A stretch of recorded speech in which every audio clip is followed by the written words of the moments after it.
Welcome, everybody, to NFA Live, Not Financial Advice. As usual, I'm joined by my distinguished co-hosts, Guy from Coin Bureau and Ben from Into the Cryptoverse. Gentlemen, welcome back to the show. Thanks, Rob. Yeah, you're welcome. Thanks for having us. Yeah. So we had a bunch of questions lined up, and it was all about looking in the future.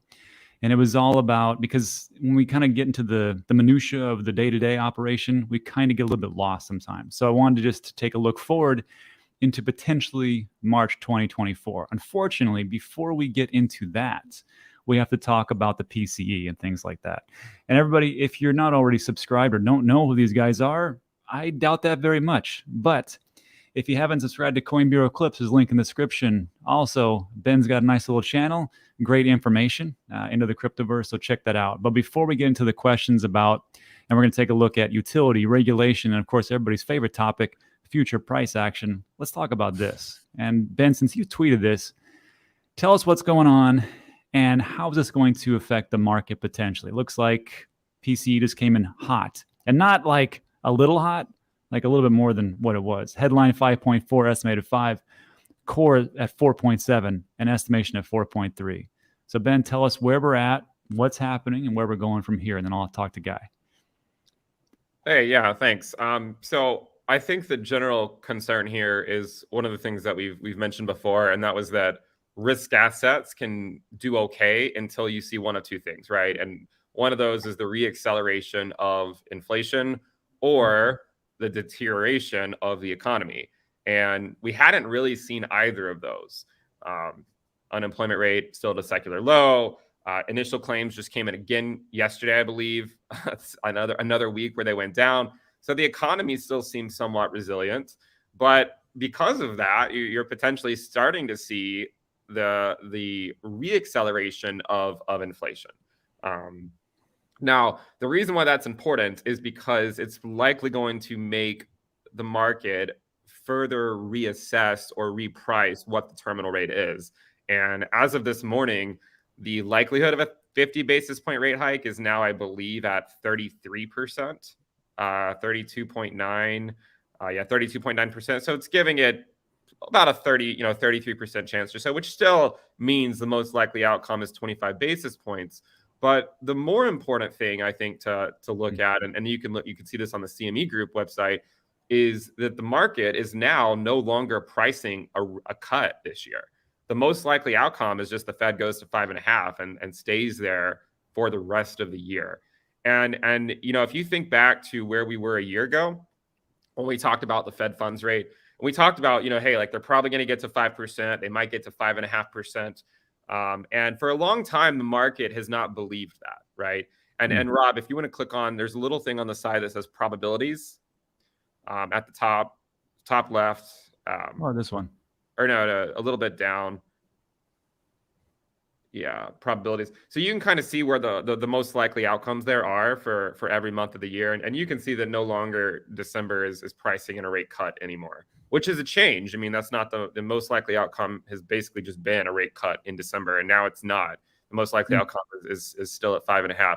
So my interpretation of this is essentially along the lines of, look, inflation is starting to reaccelerate a little bit, but if I'm honest with you, Rob, like I think the reacceleration of inflation would be a very temporary thing. Like it might just last a few months at most. I don't really see it surging for another like 12 months, right? I don't foresee us going to new highs in terms of year-over-year inflation. Like I'm not anticipating that. But where it becomes a problem is the Fed's reaction function, right? And what the Fed is going to do, what I think they're going to do is they're going to remain too hawkish for too long. And the reason why that's an issue is because if they do that, that's what could send us into a hard landing. So I think that's the reason we have to think about this stuff is will they go too high? Will it go on for too long? And if it does, then it just increases the likelihood that we see a more sustained or a larger pullback in risk assets in general. So that's kind of, I think, where we are. And then if we do see the temporary reacceleration of inflation, the Fed raises rates too high, higher than they really need to bring it down. then it could push us into a recession. But recessions are notorious for bringing inflation down very quickly, and then you could get into a very rapid disinflationary process. Interesting. Guy, same thing here. And also I'm going to ask you another one, which is just what Ben talked about, how you think about that. And then, is this good for what you're doing as far as your investment strategy? For my investment strategy, yeah, I mean, I think I've long assumed that we would go lower from here. I mean, it's a little early to call that now, just off the back of this figure. I mean, the market isn't taking it too well, but it's not taking it too badly either by the look of it. So let's see how it plays out over the coming few days. I mean, it does seem to make a bit more sense, really. I mean, I think markets have been fairly irrational the last few weeks, and I think this is a kind of timely reminder that inflation is still very much with us. It's not going to just magically disappear because the Fed has raised rates, and as Ben says, there are more rate rises coming. So yeah, it does. I'm certainly looking for it to go a leg lower before I'll be looking to get in. So it works for me on that score. But yeah, I think we just have to, and I think in terms of rate rises, obviously, yeah, we could go. It certainly will go higher from here. And I guess really it's a case of how long the Fed decides to keep us there. I mean, I think figures like this just go to strengthen the theory, the thinking that the Fed certainly won't drop rates this year. It won't pivot this year, which I think is something people still seem to be clinging on to. And this just confirms that that's not the case. So I guess there's a bit of certainty in there. Yeah, I can see your points. And I got to tell you, when I saw Ben's tweet, I'm like, at first I was thinking to myself, I'm like, great, because this is what I really want to do. As far as dollar cost average, I wanted to actually buy things up. But isn't it amazing how like we have like this little mini bull run in a bear market, and everybody's like, it's over. That's it. We're gonna say it's a bull market, and that's what it is. And maybe it actually is. But when you see numbers like this, I think this is the test of time, and we'll see how it all plays out. But I got to tell you, if it keeps going up and the Fed becomes more hawkish, and our friend Jerome Powell comes out and says, you know what, we got to really put our foot on the throat of this, you're going to see the markets react. And of course, Fed overreacts, and then things go down. All right. Well, Rob, one funny thing too, though, is that this happens every cycle, right? In 2015 and 2019, we always get ahead of ourselves with a pump, and then we always come back down, and then later we go up, and then we actually sustain it. Ben, but that's what everybody wants. Everybody, like, this is the thing on the channel. Like, when I talk about positive stuff and just focus on the bull, everybody loves the videos. But man, when I go a little bit bearish, people are like, Rob doesn't know what he's talking about. He's an old man, doesn't know. So I'm like, well, okay, fine. So we'll see how it all plays out. I'm just trying to be careful. That's all it really comes down to. All right. So that was a little bonus question for everybody. Let's get into the questions that we came up with. So the thing, I thought about this, and I got these questions really from a couple of sources. And what I was looking at was a guy put out a video, and he talked about the craziest crypto hearing. And this is Congress as they came before, and they were just, I mean, I'll link this in the description. If you want to see some pretty negative aspects of where Congress and regulations are going, that was the hearing. Just happened about 8 or 9 days ago. And also, Ben put out a really great video, cryptocurrency worst case scenario. It's about an hour long, but it's great when you're walking your dog, you want to take a listen to something. And it's also quite scary as far as the worst case scenario. So I thought to myself, if these are the things that are happening now and a little bit in the future, let's just do that. So the question starts like this. It's now March 2024. So what's the crypto market sentiment, and how is the Bitcoin dominance? And I will tell you right now that the Bitcoin halving clock at Buy Bitcoin Worldwide has a countdown. Not to say that this is the exact date, because it's all by blocks, but they're estimating it at March 28th, 2024. So let's just say it's the 1st of March. And before we get into any of this stuff, me, Guy, and Ben, we are not fortune tellers. We cannot tell you what's going to happen or what it is. So take this with a grain of salt. This is not financial advice. That's the whole point of this video. So let's start with Guy.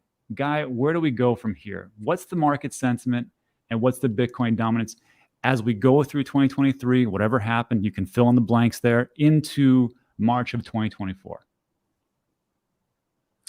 Thanks, Rob. I think by this point, I hope, at any rate, that's the caveat there. I hope by this point we'll be coming out of a tough year. Rates will still be high. I would expect by this point, by a year from now, pretty much, I would expect the Fed to have either pivoted or be talking very strongly about pivoting. Okay. Like I say, I don't think we'll see a pivot this year, especially after figures like today's. So, yeah, I would imagine that that sentiment is starting to improve. Of course, markets are forward-looking, so any kind of Right. positive signs out of that from the Fed would be enough, I think, to really kind of buoy up sentiment in that regard. And I think the narrative around the Bitcoin halving, I fully expect that to play out as expected. And I think obviously by this point, assuming that the rest of this year is going to be pretty brutal, or certainly parts of it at least are going to be pretty brutal, I imagine a lot of people will have been kind of shaken out. There will be a lot of apathy around in the crypto market, but there will always be a hardcore of crypto enthusiasts, of investors, of people with infinite reserves of patience, like the three of us, sitting around and waiting for that sentiment to improve, waiting for things to pick up. And there will be more of us than there were the last time there was a halving. So I expect sentiment to be improving, and I expect people like us and hopefully many others to be kind of waiting on the sidelines in that regard. Obviously, this kind of assumes that we haven't had any more black swans this year. I should say any black swans this year at all. It makes a few assumptions. Like I mean, I hope the macro landscape has improved dramatically. I hope, for instance, by this point next year, the Ukraine war will be looking like at least there may be some sort of peace in sight, some sort of resolution to that. That could be pure hopium on my part. But I mean, yeah, I am expecting to see an improvement after a year of fairly sort of sideways price action for Bitcoin and the rest. Will we see a lot of Bitcoin, a high level of Bitcoin dominance? I think so, but I think it will be tempered by the fact that that there'll be a lot of money in ETH, possibly a lot of money in stable coins. But again, I mean, after what we've seen in the last few weeks with regulations, and that's, I think, going to be a big narrative for the rest of this year, regulators coming after stablecoin issuers. So yeah, I think a lot of that, there's a good chance that a lot of that market cap, a lot of that money that's currently sitting in stables could well have found its way into Bitcoin by that point. But like I say, I think ETH will have taken some of that, especially if kind of Ethereum's roadmap goes to plan, if stakers are able to withdraw a little later on this year. Again, assuming kind of nothing particularly bad happens with Ethereum. So yeah, I would be anticipating a gradual lifting of sentiment, a mood of much more positivity than we currently have right now. Not too bad. So okay, before we go on to Ben, let me ask you this, because I mean, Guy, you've been around. When did you first start investing into crypto? Because I remember we talked about this in London, but it was what year did you get into? 2014. Yeah, exactly. So I discovered it in 2013 and eventually dipped my toes in 2014. This was just after, not long after Mount Gox collapsed. Well, perfect timing, because honestly, it was at the pretty low point. So just real quick, because I wasn't around 2016, and that was we had a Bitcoin halving 2012. 2016, 2020. What was the sentiment like back then when we had this Bitcoin halving coming up? Because I wasn't around. I don't know what it was like. I can tell you what it was like in 2020, but not 2016. I think it was, as I remember, gosh, casting my mind back a long time now. I remember there was an excitement about it, and obviously amplified by the fact that the community was so much smaller then. Right. I do remember there being some excitement around it, but I think there was a lot less understanding of of what it actually meant at that point. So yeah, and I think it was a kind of altogether slightly more lower key, certainly than 2020. Yeah, because I remember, and then I'll get to Ben, but I remember I had Roger Ver on the show a while back, and he talked about the halvings and how much he said, because it was a smaller community, there was a lot of excitement. And of course, when 2016 came around, it was like going to be the next big thing. And then, of course, we all went through 2020, and that was like the big narrative. But it just kind of like it grew from, I don't know what it was like in 2012, but 2012, 2016, a little bit larger. 2020 was enormous, I felt. And then 2024, I think the sentiment is just going to be like, hey, this is the narrative, but I could be wrong. All right, Ben, sorry, as I'm droning on, let me hear from you. What do you got for this one? As far as the halving, I was actually optimistic going into the halving in 2016, and then like right after it, the price dropped 20%. I remember that. I was like, oh crap. Because like, normally after the halving, we just kind of go up, right? Or at least, I mean, we'd only had one before that, but I mean, in 2020, we just, basically just went up. But yeah, back then we actually had a scare, and then it went up. So it was like maybe one last shakeout before it actually went on. But yeah, getting back to your main question. So it's March 2024, and so where are we at?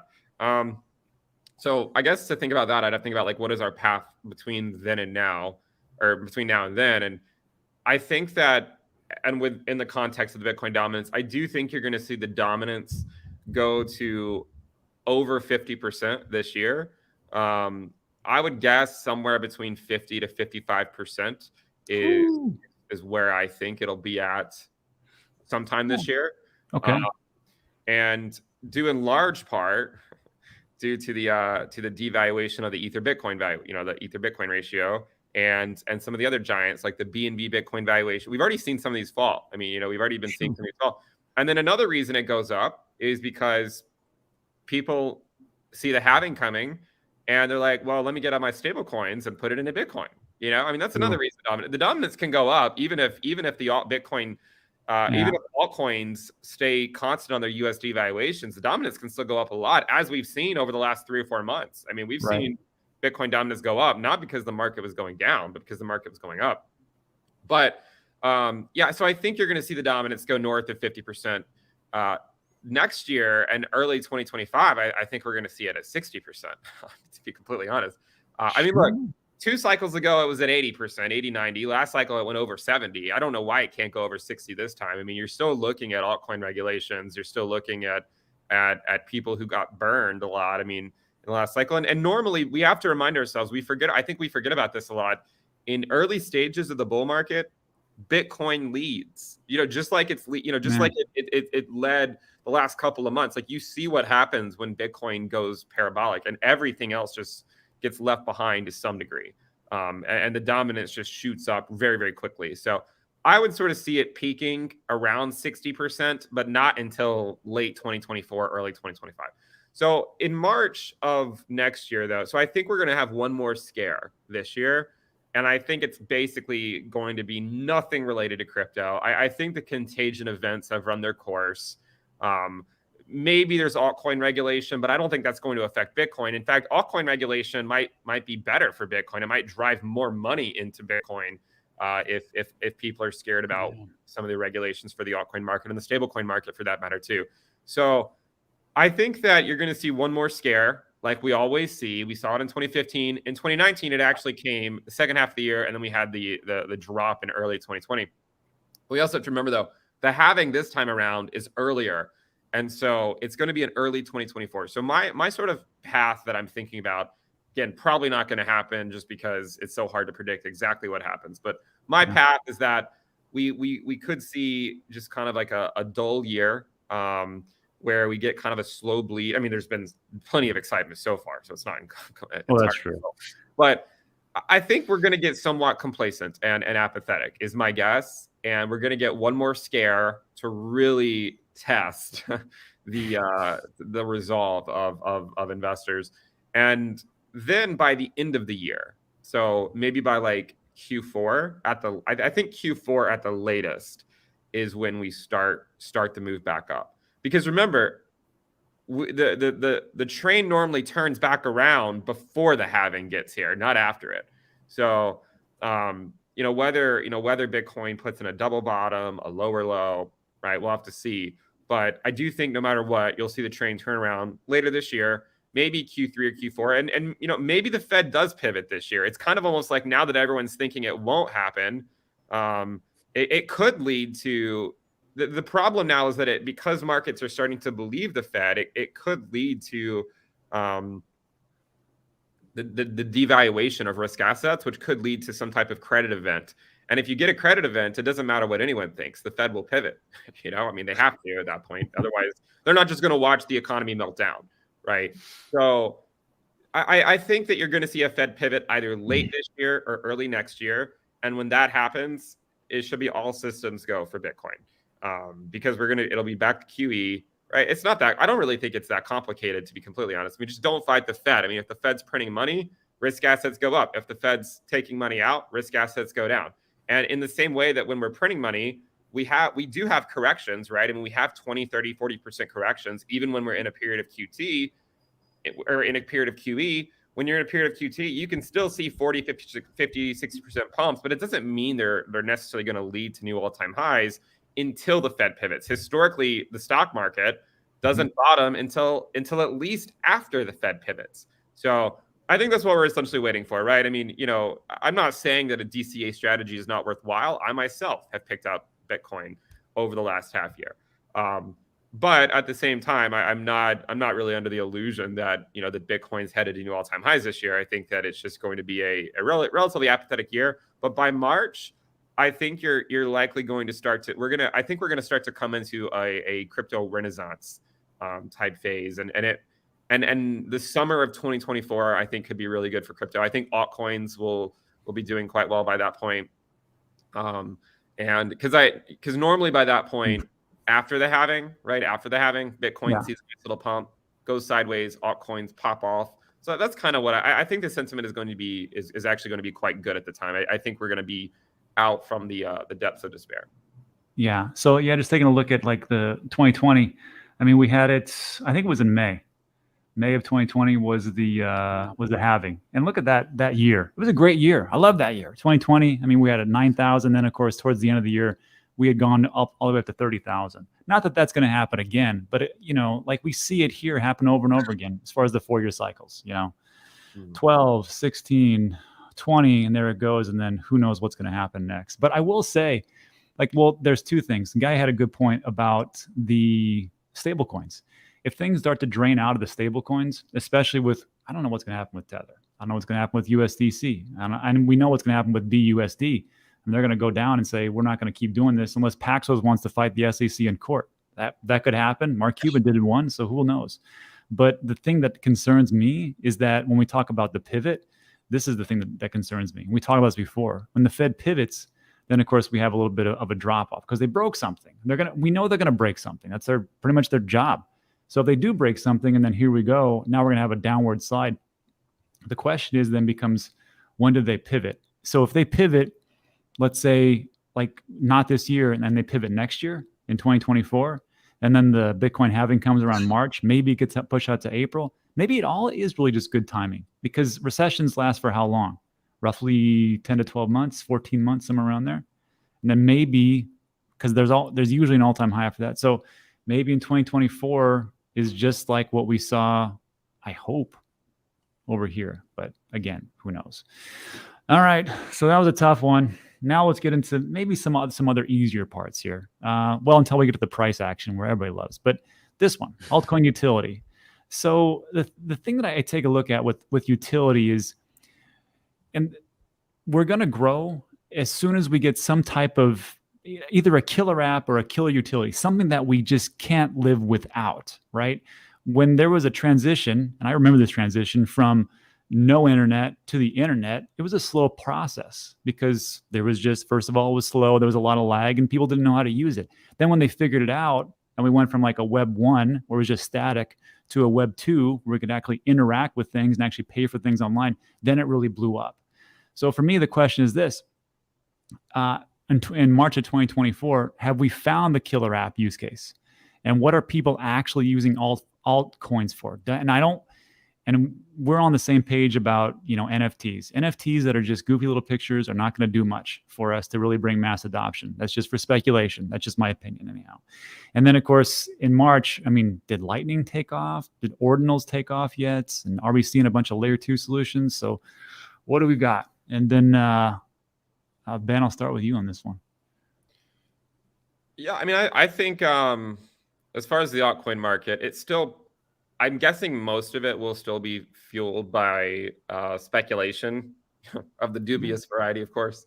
But I do. I mean, I think most of it is just going to be speculation. But I do think we are getting to the point where we are going to see real utility being developed. I feel it, to me, it certainly seems like we made progress from where we were back in like 2013 to then 2017 to 2021. Yeah.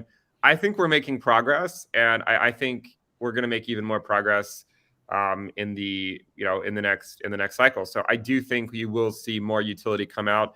I think one of the areas is gaming. I think there's a good case there to be made that we'll see some type of crypto inclusion into the gaming sector. But again, it's important to distinguish that we need the gaming industry to include crypto. We don't need crypto bros going and creating some BS game and incorporating crypto into it, right? So that's what we need. So I think we're going to see more utility. And I don't really know exactly what all that utility is going to look like, to be completely honest. I mean, we always speculate what the narrative's going to be for the next cycle, but the truth is like, I don't think any of us would have, like back in 4 years ago, so 2019, I don't think anyone was thinking that NFTs were going to be a huge thing in the next bull run. I mean, maybe you guys did, but they weren't on my mind at all. You know, so like I do wonder, I'm like, how good am I going to be at predicting what the next narrative is going to be? Because historically, I haven't seen the NFT narrative. So why should I see the next narrative? I mean, I do think a large part of it is just growing adoption. It's slow, right? Time is on our side, right? That's why I always say time is on our side, is just because there's so many people out there that are building during the bear market and during the recovery year that you're going to start to see all sorts of apps come out. And hey, with a high interest rate environment, it's going to force us to innovate, because with less access to cheap capital, investors are going to be a lot more cautious, I think, on where they put their money, because it's not going to be as obvious. When you think about a yield, like everyone wants to get yield. And if there is at least a risk-free rate that is as interesting enough for people to consider, then it means that the use case for the cryptocurrencies that they're investing in really have to be there to support people's desire to get into those altcoin projects. So I like how you clicked on the dominance, not including stable coins too, because I think that that's a better way to look at it. But yeah, so I'm not really, I mean, I do think Lightning will do well. Ordinals, I don't really have a strong opinion on, to be completely honest. I mean, it's one of those things that I know has popped up recently and everyone's talking about it and everyone's excited about it. And hey, maybe it'll take off. To some degree, it almost feels like, and I know this, I'm not the first person to think this, but to some degree, you could argue that the altcoin market is sort of like a test net for Bitcoin. And you kind of see the exploration of NFTs, and then eventually some of that stuff sort of makes its way on over to Bitcoin. But again, I'm not discrediting the altcoin market. I think there's plenty of value there, especially Ethereum. I mean, I can't even imagine crypto without Ethereum, so I'm not trying to discredit that. But yeah, I think you will likely see some utility, but I don't think you're going to see a level of utility that's going to lead to like a completely new paradigm shift just yet, right? Like I still think, look at what happened after the .com crash. You know, it took a while. It took several years. I don't think it's going to take as long as the .com crash to recover to new highs. I don't think it'll take nearly as long, but it might take 3-4 years before we really get that killer app to sort of lead us into a new, just a completely new era for cryptocurrency. I just think right now it's, recession talk, fear talk, right? We just got to survive this phase, and the coming years I think should be fun. Yeah, just survive. That's the big thing. All right. Guy, what do you got? Is this? Of course I can't see it, but what do we see here? Like, what's the next big thing, or what is one of the big things for crypto moving into moving into 2024, moving into 2023 or 2024 or 2025? I must say I agree with Ben broadly on. I don't think the time for the killer app is going to be quite upon us by that point. I think there's still too much work to do on the kind of infrastructure side, on things like user experience, user interface, and things like that. I think one caveat to that could be, though, and this is something I'm going to be watching quite closely this year. There's a lot of online censorship bills being introduced, and I think there's a big one coming to the EU in this summer, and I think the fallout from that could be fascinating. So one thing I am going to be watching out for, one particular sector I'm going to be keeping an eye on, is decentralized social media. I think kind of censorship overreach by governments that could bring us a killer app, or that could bring us a kind of killer use case. But yeah, will we see something in gaming? I'm not sure. Again, I agree with Ben. I think that could be a sector further on in the future that could quite easily bring us something amazing, something, a paradigm shift. And I must say that just kind of being out and about in the crypto community here in Dubai. I mean, I've bumped into a lot of people who are building stuff over the last few months.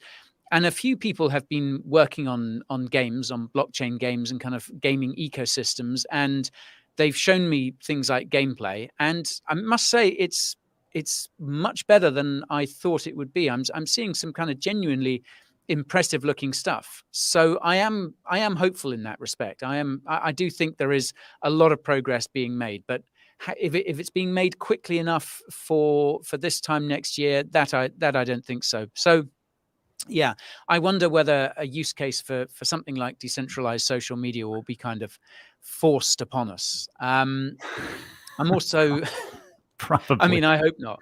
But I did a video on our main channel about some of these online censorship bills that are coming through. The UK's working on one, Canada's working on one, and yeah, it's worth taking a look at because it's scary stuff. And I think as people feel the effects of that, they're going to be looking for alternatives. So it is something to watch. Another kind of narrative that I'm just going to be interested to see play out come this time next year will just be the kind of layer one landscape in general. I mean, we had this news yesterday, didn't we, about Coinbase releasing an L2 for Ethereum, right? Base. And that that said a lot to me. I mean, I think that's big news for Ethereum, and it has had me wondering over the past day or so, what's the outlook going to be for other layer ones? I don't mean to say that Ethereum is going to necessarily crush all the competition in that, but I mean, Ethereum's growth is just so big, and the growth now of the layer 2 ecosystem, and this news from Coinbase just underlines it. That's something I think is going to be interesting, because which of these competing layer ones are going to survive? I don't think all of them can. So I think that could radically reshape the way the market looks, or be in the process of reshaping the way the market looks come this time next year. I think that, so yeah, that will be something that I'm watching. I'm also, in terms of things like ordinals and lightning. Yeah, I get the feeling ordinals is a bit of a fad. I'm not sure. I just find it difficult to see the Bitcoin community kind of embracing NFTs in that sort of way. And I think lightning has a lot more utility. Lightning, I think, is something that's needed much more. Growth on that has been pretty slow, but again, I think that is something that could take off. So yeah, that I think lightning is definitely worth keeping an eye on. I'm also kind of intrigued, Rob, and I'd love to get your opinion on this, because I know you've kind of looked into Sweatcoin a lot. But I think projects like Sweatcoin, these kind of move to earn, these ones that do appear to have some good inbuilt utility. I'll be curious to see how they're doing. Whether they could drive a narrative next year. But I mean, what are your thoughts on that? So, well, Sweatcoin, first of all, everybody, I'm super biased on this channel. I only talk about the things that I own. So if you're like, why is Rob talking about Sweatcoin so much? It's because I own a boatload of it. That's why. So that's just as transparent as I possibly can. Sweatcoin, they have a pretty good model, because just like with us, like you who are watching this video right now, you clicked on this video and you probably saw an ad. Hopefully it wasn't a scam ad, but there's an ad to be had. So with Sweatcoin, they have it two ways. They've been like between number 5 and number 1 health and fitness app globally for like the last 3 or 4 years. They've been around for like 7 or 8 years total. And all it is they would put it into your phone. I got it right here. You walk and you get these tokens, which don't really do much for you on the app, but you can purchase like different little things or get a discount. And of course, you're going to see little ads and stuff like that. So they monetize that part. Then they moved over to Web3, and they're like, well, those sweat tokens, not in the US of A, because, Gary couldn't get me with, he couldn't help me with BlockFi or Voyager or Celsius or FTX, but darn it, he really protected me from Sweatcoin. So thanks, Gary. So on that one, everybody else outside the US, they can actually transfer that into crypto, and they can use it for fiat pairs. So we'll see how that works out. But I mean, who knows? I think it's going to do well. But again, I'm super biased. And I will say just a couple of things. And this is like just a PSA for everybody. What these gentlemen talked about as far as with the Coinbase L2 solution that they came up with, because everybody's looking for Base, and it's not Base protocol. And I was looking at this yesterday. I'm like, why the heck did this project, which is ranked 2217, is in the 2000s, why did it do this from whatever the price is to all the way up to a year? It went up like 200%. It's because people thought that Base protocol was what Coinbase was putting out. They're like, oh, that's Base, I'm going to buy that. It's not. It's built on this. It's built on Optimism. And there is no token for Base. It's just an L2 solution. So just be aware. And I will say, just to add on to what Guy said and Ben, is that as far as like the decentralized network, I found this is Damus. I don't have any interest in Damus, but it is a decentralized. I feel like it's like a decentralized Twitter. And I found this from the people on Twitter who showed it to me. And this could be the decentralized option. It's kind of weird to get around, but that is one of those things it could do. And then the last thing, as far as like the big utility, this. And again, I have no interest in Oshi, but at the meetup yesterday at the San Juan Smokehouse, the owner of the establishment, Steven, says, hey, I want to show you, because I was talking about Lightning. He goes, well, this is what we use. They use Oshi. They use the Strike wallet, Strike, right? And you can pay for whatever it is using this Oshi app, and you get like Bitcoin. It's not Bitcoin cash back, but it's Bitcoin Satoshis back. And I'm like, well, I don't have anything in my Strike wallet. He sent me $5 from the time that he pushed the button to the time he turned around. I already had $5 worth of Bitcoin. I paid for my beers, which was very cheap, nice. And from there, he goes, what's great about this is it can come to my wallet, and I can transform it into whatever currency that I want it to be. And I said, well, what is the transaction fees? He goes, there's pennies on the dollar, pennies. And I said, well, how does that work with the other one? And he talked to me, and I know exactly what he's talking about. If you have a small business, online or brick and mortar, you're paying Stripe or PayPal or Venmo or something else, and you're taking between 2.99% or 1.99% per transaction fee. You are paying thousands, if not tens of thousands of dollars. And even here we have one called ATH in Puerto Rico, and that one is at 2.29%. It's what everybody uses because they're getting a great deal. If they could do that, that's the next killer app. And I just see the problem is, I think it was Ben who talked about the user interface. It's not the best so far. So once we figure that out, I think it'll lead to a bigger thing. That and gaming, I could definitely see, and I could use that right now. It's just that I can't figure it out. All right. So anyhow, so this part here, regulations. And again, I got to go back to this video that Guy put out, which is really good. It was about the crypto hearing. Again, he put out a day ago. The hearing was about 9 or 10 days ago. And it was very negative, and it really all centered around the crypto collapse. So the question I have is this: in 2024, are we going to get some clarity? Is regulation okay, or are we still going to see some posturing? So, Guy, I got to start with you on this one. Yeah, thanks, Rob. That hearing was pretty depressing to watch, I must say, and yeah, it was tough, and it just went to show that there are some strident anti-crypto voices out there, and that there are the battle on Capitol Hill, the battle for politicians who believe in crypto is ongoing. And I think I might have mentioned this last time. I think the whole business with FTX and Sam Bankman-Fried in particular has left a really bad taste in the mouth of politicians in Washington.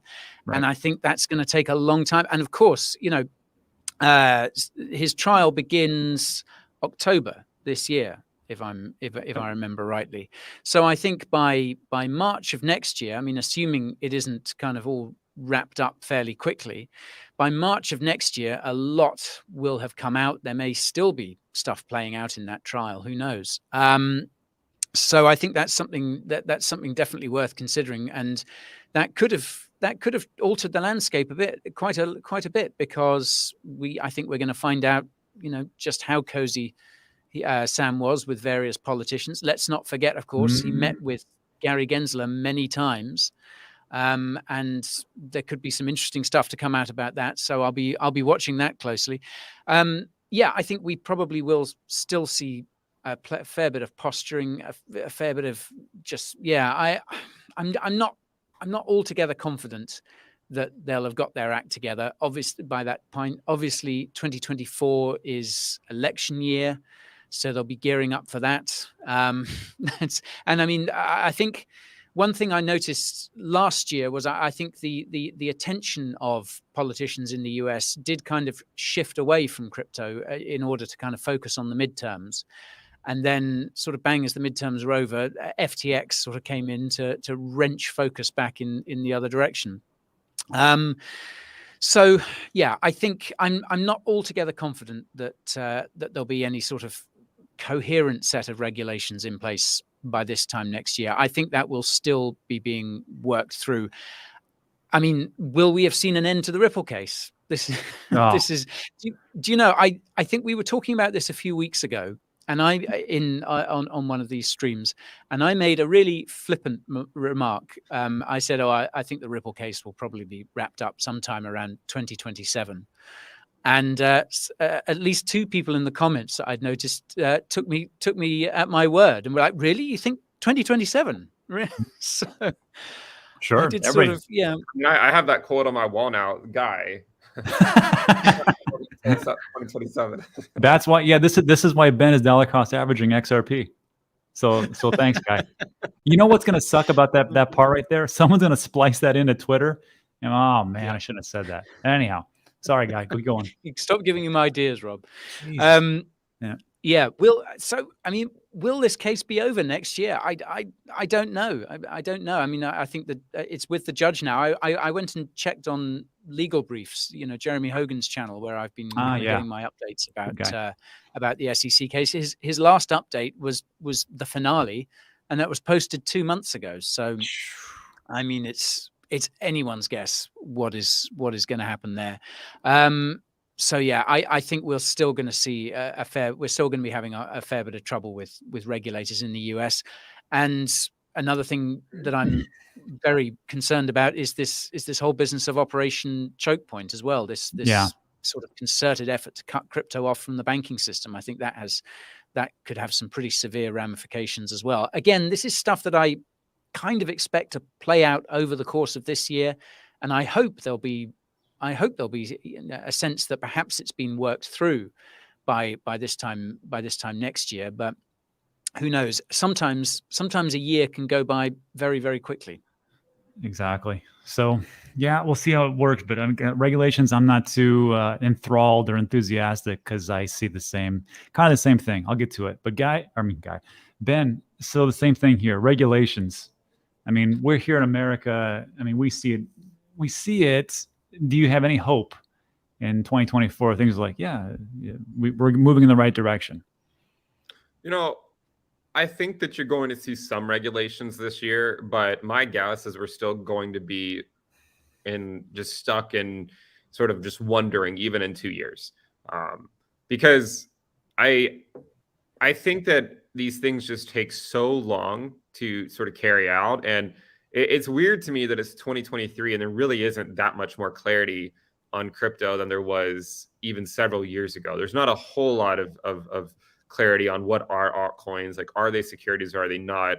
With regards to XRP, I could see a scenario where neither side necessarily can tout or claim full victory, but it could be a way that in which both sides sort of look at the more optimistic view from their perspective and claim victory, but both sides somehow claim victory.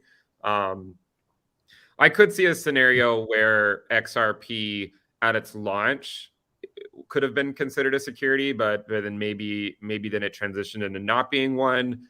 I don't really know, to be completely honest. I don't spend a ton of time thinking about XRP anymore. I mean, I did quite well with XRP in 2017.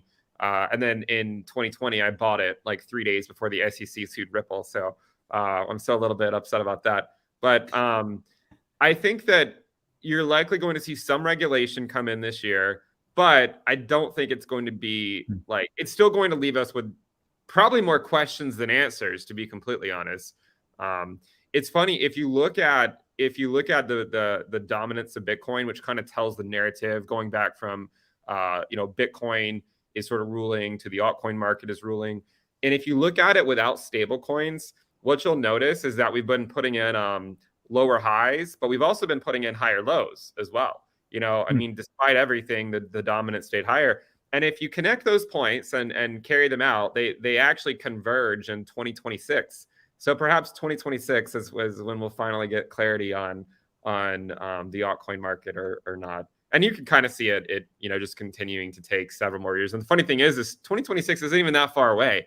It's just 3 years from now, and 3 years go by very quickly. I mean, at the end of the day. So yeah, I think you're going to see some regulation this year, but we're still going to have a lot of questions. And then the other thing too is there's likely going to be new technology developed in the next couple of years that we're going to be wondering how that's going to be regulated. So even if they do regulate the market as we know it now, they might not have regulated the market as it might be in 2 or 3 years. Just like if they had provided regulations in 2017, there wouldn't have been clarity on the NFT market when it came around.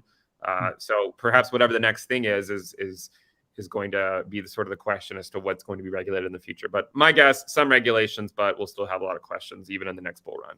Yeah, I can see it. I will say this. So everybody kind of gets worried about, well, the government's so big and they can squash us, and we're just waiting around for them to just crush crypto so it can go to zero. Remember, I mean, in the days before the internet, I mean, the telephone service industry, AT&T, and the large conglomerates back then took voice over internet protocol to task, and they lost that case, and that's why we're talking right now. Instead of using a long distance phone call, which used to cost $4 a minute, now we're doing everything for free, and the world goes on. So don't despair. I think we got the better things ahead of us. And I will say this, as far as regulation, I kind of agree here, but remember in 2024, we're going to see a presidential election. I'm going to predict it. I have a feeling that Biden is probably going to lose. I mean, his ratings are, in as low as I think you can get. And people aren't really happy with what's going on. So I think he's a one-termer, which means that there'll be a Republican president, whoever that is. And I'm not very political. I mean, if you want to destroy your channel, just talk about religion and politics and it'll crush it. So I can see him getting out. But remember, Republicans, for right now that I see in the Senate and the House, they are the most agreeable for crypto and digital assets moving forward. So if in 2024 that happens, then the House of Representatives, they have their election as well. Probably Republicans will add to that. I'm not for sure. Senate, they get every 6 years. The big sticking point though is Gary Gensler, who watches the show, and he is there, I believe, till 2026. So that's the bummer of it. But I think moving forward, I think we'll go in the right direction. And that led me to my last point, and our last point, which is this. Let's talk price. Everybody's here. They want to talk price. So let's hear it. What do you guys think is going to happen for the price itself in March of 2024? We kind of touched on this, but Ben, I'll start with you. Finish up with Guy. What do we got? I think we'll be trending in the right direction at least. And that's what people care about, not normally the actual price, but is it going up, right? If it's going up, everyone feels good, no matter what price it's from.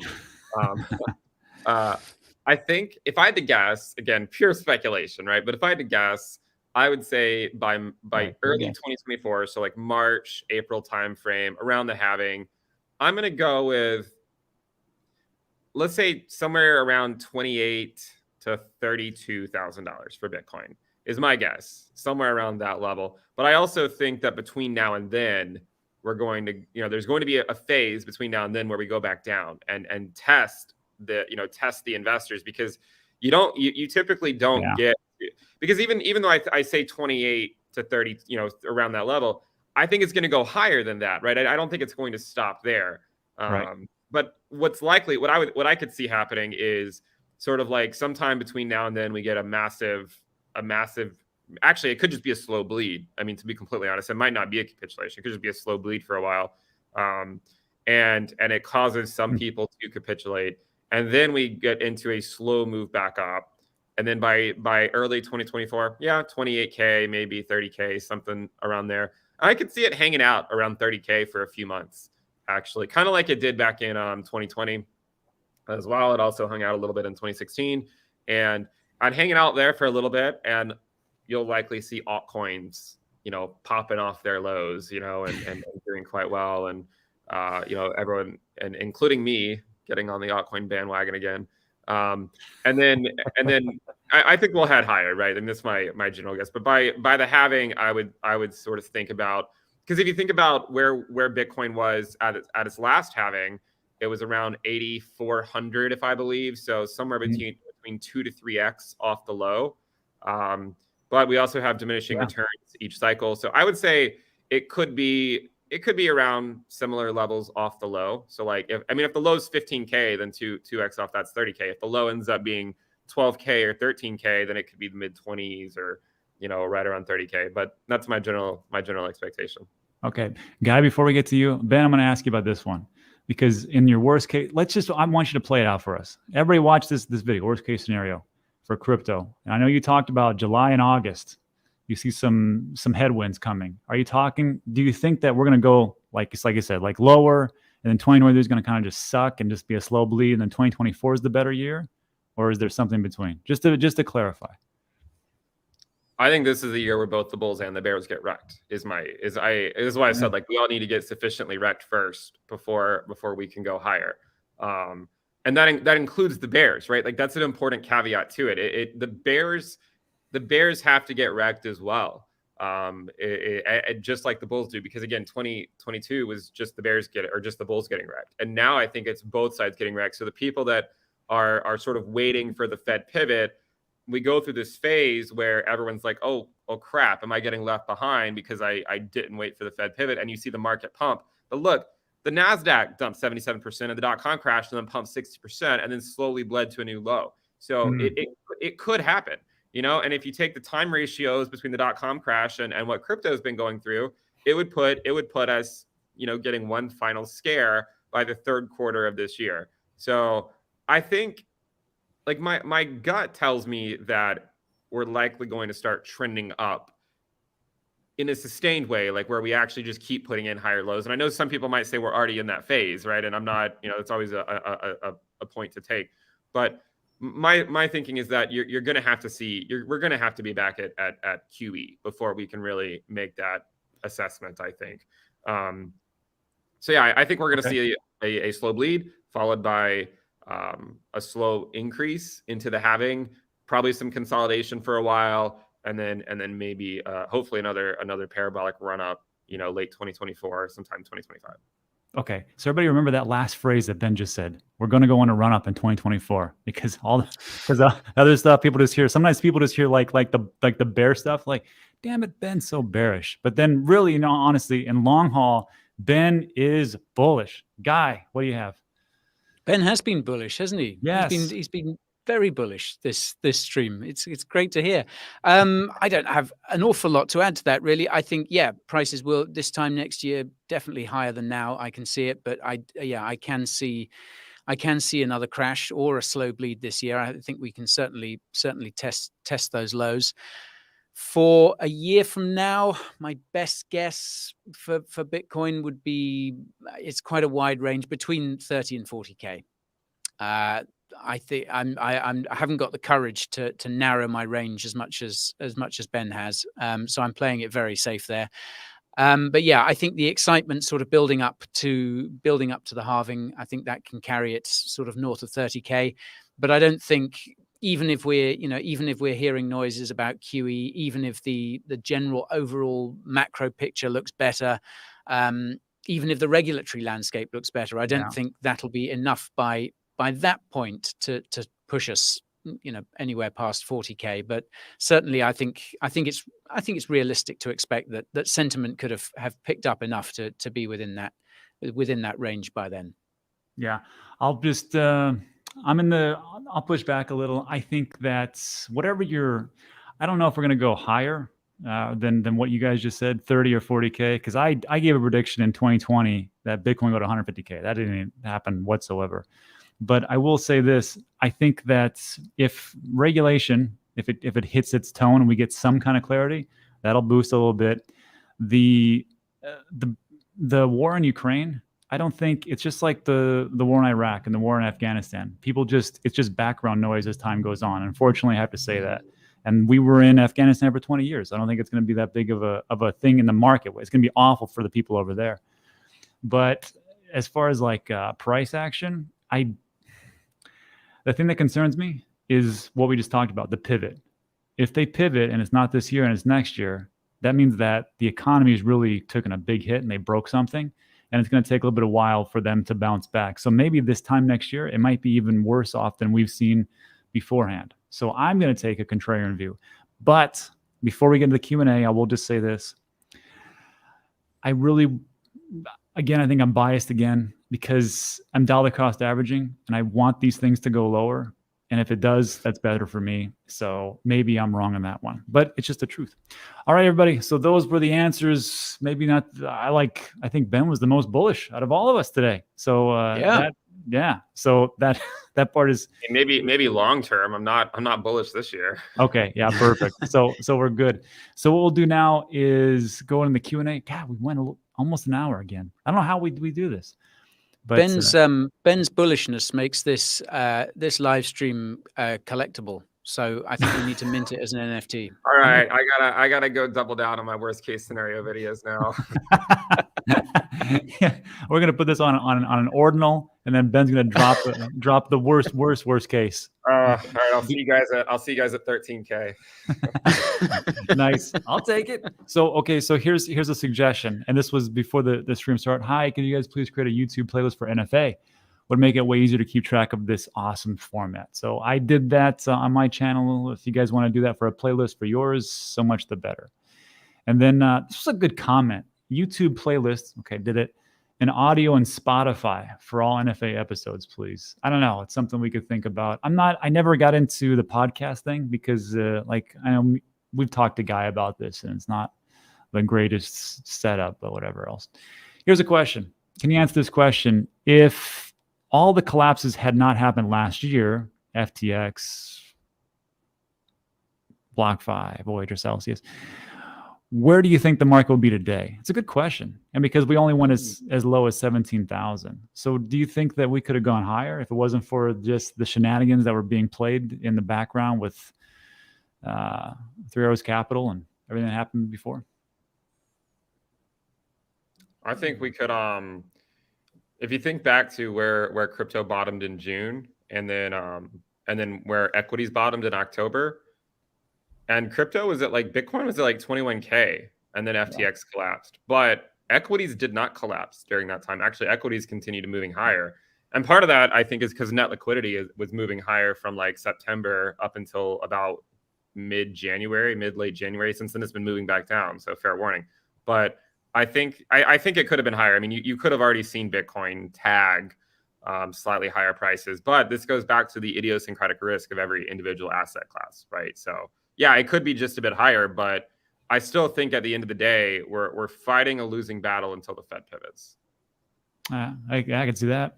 Guy, what do you think? Yeah, I think I broadly agree with Ben again. I think perhaps we wouldn't have experienced quite the pain, quite the drops that we did last year. But I think we would still be going pretty low because of what the Fed's doing and because of inflation, etc. But yeah, it certainly wouldn't have been as painful as it was. But of course, on the flip side, if those things hadn't happened, all that crappy money would still be kicking around in the system. It would just be lining us up for an even more painful crash later on, perhaps. So I think perhaps although it was painful, it was necessary. I'm glad we've got it out of the way. I hope that's it. Yeah, I hope that's it too. And then this is a good comment from August. The war is not background noise living in Europe. Russia may be going to Moldova. And it's true. So if I will rephrase that, it is not. It is awful for everybody around there. And I feel sorry for everybody. I've been through wars and nothing ever gets accomplished. That is for sure. Last couple ones. Robbie, would you guys admit to being too U.S.-centric in your economic analysis? I'll just say for me, because I'm a homer. I live here, and I will just say that it's because it's the things that I know, and that's one of my faults. Sometimes I take a view as an American citizen only, and not in different places.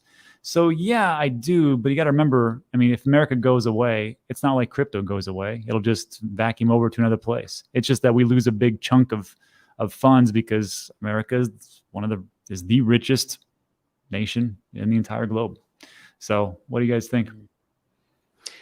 I am happy to. Yeah, I do admit I probably am a bit too US centric. I should look elsewhere, especially as I'm now based in the Middle East, which is where so much of the adoption is happening. So perhaps I should focus on that. But again, you can't get away from the fact that the world very much follows what comes out of the US. So I mean, we have discussed this, my team and I, before. It's like, should we cover what the Fed is saying this week again? It's like, well, yeah, because the effects are going to be felt, and if we felt that wouldn't be the case, then we wouldn't cover it. But yeah, I mean, I do admit we do focus on it a lot, but for good reason.